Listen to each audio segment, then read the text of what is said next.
Hey everyone, welcome back again. Before we start, let me ask you something. Has there ever been a moment when you wanted to do something so badly, but you just couldn't because nobody ever taught you how? Hold that thought, because today's chapter is going to hit you right in the heart.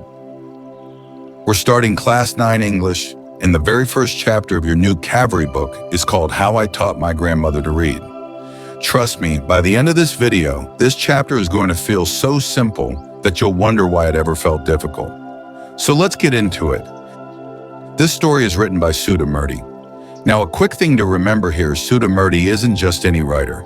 She's a well-known author and a social worker, and she's even been honored with the Padma Shri and Padma Bhushan. But here's what makes this chapter special. This isn't some made-up story. This actually happened in her own life. That's exactly why it feels so real when you read it. Now picture this, a small village in North Karnataka. No malls, no internet, not even a proper transport system. The morning newspaper would arrive in the afternoon, and weekly magazines would come a full day late. In this village lives a 12-year-old girl staying with her grandparents. This girl is our narrator, and the whole story is told through her eyes. Her grandmother's name is Kristika, but the girl calls her Avva. Now here's something interesting for your exams. In the Kannada spoken in North Karnataka, Avva means mother. Such a warm word, right? At that time, there was a very popular Kannada writer named Triveni. Her writing style was simple, but incredibly convincing, and her stories usually dealt with deep emotional and psychological struggles of ordinary people. Sadly, she passed away very young, but even today, decades later, people still remember and admire her work. One of Triveni's novels was called Kashi Yatre, and it was being published as a weekly serial in a Kannada magazine named Karmavera.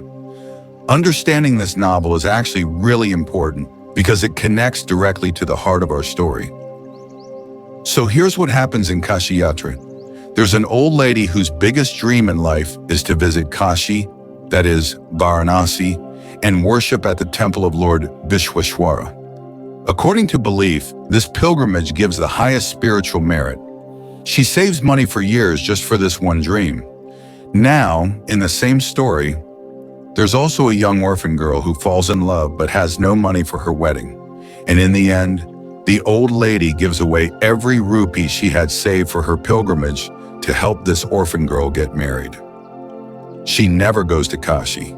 She says the happiness of that girl matters more to her than her own spiritual journey. Doesn't that line just stay with you? This is actually a very important line for your exams, so keep it noted. Now let's come back to our grandmother, Avva. She never went to school. She never learned to read. But she absolutely loved this story because somewhere deep inside, she saw herself in that old lady from the novel. She too had never been to Kashi.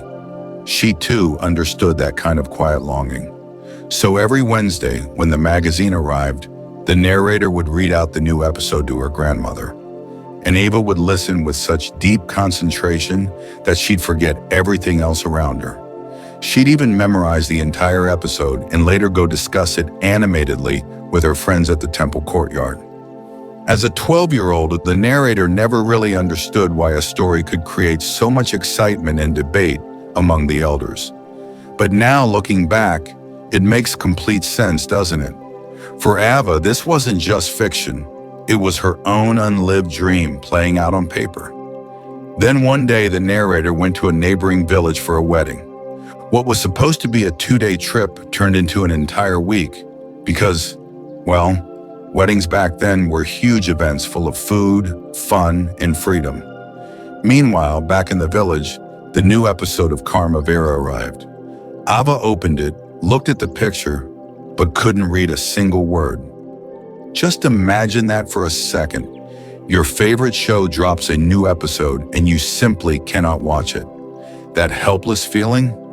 That's exactly what Avva went through, except far more painful, because this wasn't about entertainment. This was about her own sense of independence. When the narrator finally returned home, she found her grandmother in tears.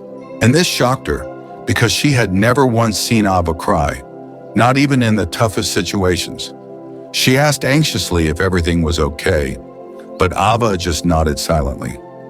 That night, under a full moon on the open terrace of their house, Avva came and sat beside the sleeping girl. She gently touched her forehead, and the narrator realized her grandmother wanted to talk. What Avva said next is honestly one of the most powerful parts of this chapter. She said that when she was young, she lost her mother. There was nobody to properly look after her. Her father remarried, and in those days, educating girls simply wasn't considered important. So she never got the chance to go to school. She got married early, raised children and then grandchildren, and life just moved on. But somewhere inside, she always carried a quiet regret about never being educated. And then she revealed the real reason for her tears. While the narrator was away at the wedding, the new issue of the magazine had arrived. Avva opened it, saw the picture, but couldn't understand a single word. She kept running her hands over the pages, wishing they would somehow make sense. She waited eagerly for her granddaughter to return. She even thought about asking a neighbor to read it to her, but felt too embarrassed to ask. And then comes the most important line of the entire chapter. Avva says, "We are well off, but what use is money when I cannot be independent?" Let's pause on that for a second, because this line carries so much meaning. Having money is one thing, but being able to stand on your own without depending on anyone else for something as basic as reading, that's a completely different kind of strength. This line is extremely important for your exams, so make sure you remember it well. And then Avva did something that completely changed the direction of this story. She made a decision. She said, "I have decided I want to learn the Kannada alphabet from tomorrow onwards. I will keep Saraswati Puja Day during Dasara as my deadline. By then, I want to read a novel on my own." Think about that for a moment. A 62-year-old woman setting herself a learning goal with an actual deadline. Now, the 12-year-old narrator, being a child, couldn't help but laugh a little. She pointed out that Avva's hair was gray, her hands were wrinkled, and she already had so much work in the kitchen. She later admits she was being a little childish by making fun of her grandmother, but remember, she was only 12 at the time. Avva, though, simply smiled and said something every single one of us needs to hear at some point in our lives. For a good cause, if you are determined, you can overcome any obstacle. For learning, there is no age bar. That one line, "For learning, there is no age bar," is gold. Frame it in your mind because it applies to your studies right now. And honestly, it'll apply to your entire life. From the very next day, lessons began. The narrator became the teacher, and Avva became her very first student. And what a student she turned out to be. She read, repeated, wrote, and recited everything with incredible dedication. The narrator later reflects that she had no idea back then that she would one day grow up to become a computer science teacher and educate hundreds of students herself. Isn't it beautiful how this one experience may have planted that seed in her? Finally, Dasara arrived, Avva's self-set deadline. Secretly, the narrator bought a copy of Kashi Yatre, which had by then been published as a complete novel. Avva called her granddaughter to the puja area, made her sit on a stool, and gave her a gift of frock material. And then something happened that nobody expected. Avva bent down and touched her granddaughter's feet.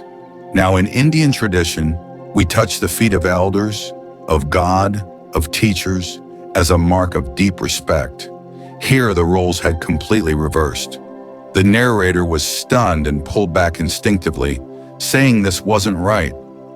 But Avva said something so meaningful. She said, "I am touching the feet of a teacher, not my granddaughter. A teacher who taught me with so much love and patience that I can now read confidently. I am independent now. It is my duty to respect my teacher, regardless of age or gender." The narrator returned the gesture and touched her grandmother's feet too, honoring her as her very first student. Then she gave Avva her gift, the novel Kashi Yatre. Avva opened it and read the title and the publisher's name immediately. without any hesitation. And in that single moment, the narrator knew her student had passed with flying colors. So what's the real takeaway from this entire chapter? Avva had a loving family, financial comfort, everything most people would consider a good life. But there was one thing missing, the ability to read. And that one missing piece kept her dependent for years. The moment she learned, she truly became free. Money comes and goes, but the things you learn, nobody can ever take away from you. For your exams, make sure you remember these 3 lines clearly. First, what use is money when I cannot be independent? Said by Avva. Second, for learning there is no age bar, also said by Avva. And third, I knew then that my student had passed with flying colors, said by the narrator right at the end. So that's the complete chapter, beautifully simplified. If this story touched you even a little, do one thing today.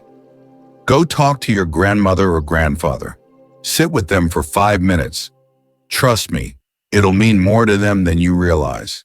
Don't forget to check the description box. I've added a detailed summary PDF there for quick revision before your exams. If you learned something new today, smash that like button, share this with your classmates so nobody misses out on this chapter, and make sure you're subscribed to this channel. Because we've got the entire syllabus coming up, chapter by chapter. See you in the next one. Take care and keep learning.